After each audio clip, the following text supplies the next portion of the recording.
Terima kasih Anda masih bersama kami dalam Berita Banten. Bagi Anda yang baru saja bergabung, kami hadirkan kembali 3 berita utama hari ini.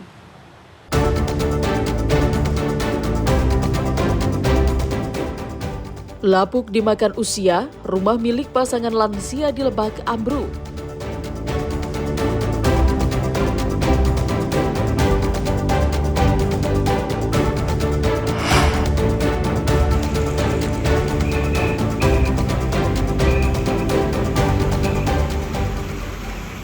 Jadi penyebab kemacetan di Kabupaten Serang dan Cilegon, operasional truk tambang dibatasi.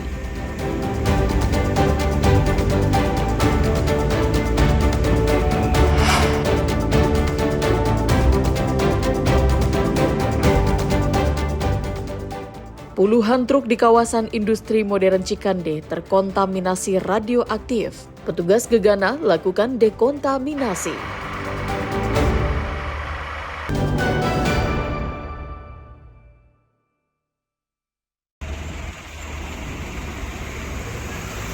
Polisi menghadang ratusan truk yang hendak keluar dari lokasi galian untuk membawa hasil tambang ke arah Jakarta dan Jawa Barat melewati Jalan Raya Bojonegara, Pulau Ampel.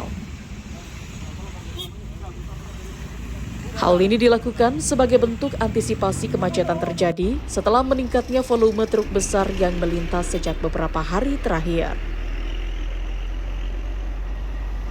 Meningkatnya jumlah truk yang mengangkut material galian C ini sebagai imbas kebijakan Gubernur Jawa Barat Deddy Mulyadi yang menutup akses tambang di Parung Panjang, Bogor, sehingga pasokan hasil tambang dikirim dari wilayah Banten.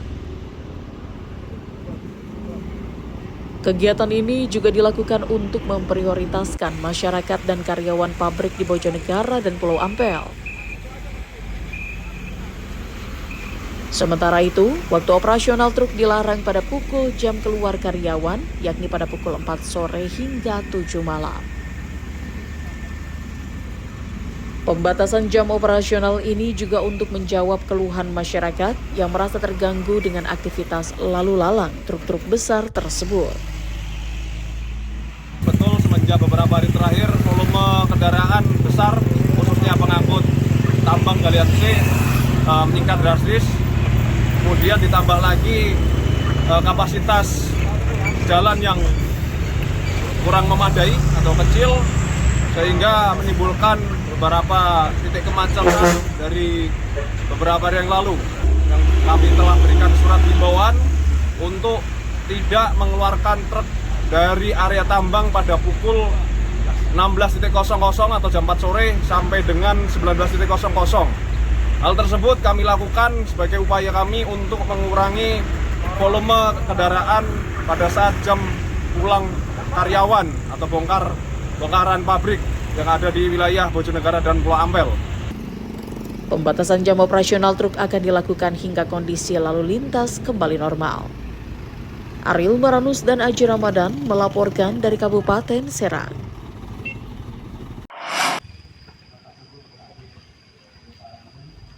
Ratusan pelamar kerja memadati pameran bursa kerja yang dilaksanakan di halaman kantor Disnaker Trans Kabupaten Pandeglang. Pameran bursa kerja diikuti oleh 15 perusahaan membuka peluang kerja dengan total lebih dari 900 lowongan yang ditawarkan. Beberapa pencari kerja antusias dan optimis jika mereka bisa mendapatkan pekerjaan yang mereka inginkan melalui job fair ini. Bahkan para pencari kerja memilih datang lebih awal ke lokasi job fair agar tidak ketinggalan informasi. Baru pertama kali. Tadi ngelamar kemana? Tadi ngelamar kemana? Apa? Cuma satu lamaran apa ke beberapa semuanya? Teh, kalau untuk ikut job fair ini mungkin udah berapa lama Teh? Nganggur udah berapa lama? 3 tahun. 3 bulan. Teh, dengan adanya job fair ini membantu nggak sih menurut Teh? Membantunya gimana? Bantu banget buat pengangguran itu. Sebelumnya informasi ini didapat di grup WhatsApp. Setelah saya klik ternyata informasi ini dari Dinas Tenaga Kerja Transmigrasi Kabupaten Pandeglang. Nah, ini baru pertama kali ikut job fair apa memang sebelumnya sudah melakukan job fair juga, Bang? Ini pertama kali saya daftar untuk mengikuti bursa lowongan kerja yang diselenggarakan oleh Dinas Ketenagakerjaan dan Transmigrasi Kabupaten Pandeglang. Menurut Kepala Bidang Penempatan Tenaga Kerja dan Perluasan Kesempatan Kerja Disnaker Trans Pandeglang, posisi lowongan kerja yang paling banyak ditawarkan berasal dari sektor marketing, outsourcing, dan perdagangan.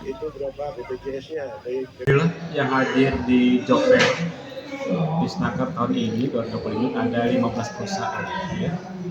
Dari 15 perusahaan ini ada perusahaan yang memang di Pandeglang, ada yang luar Pandeglang perusahaan.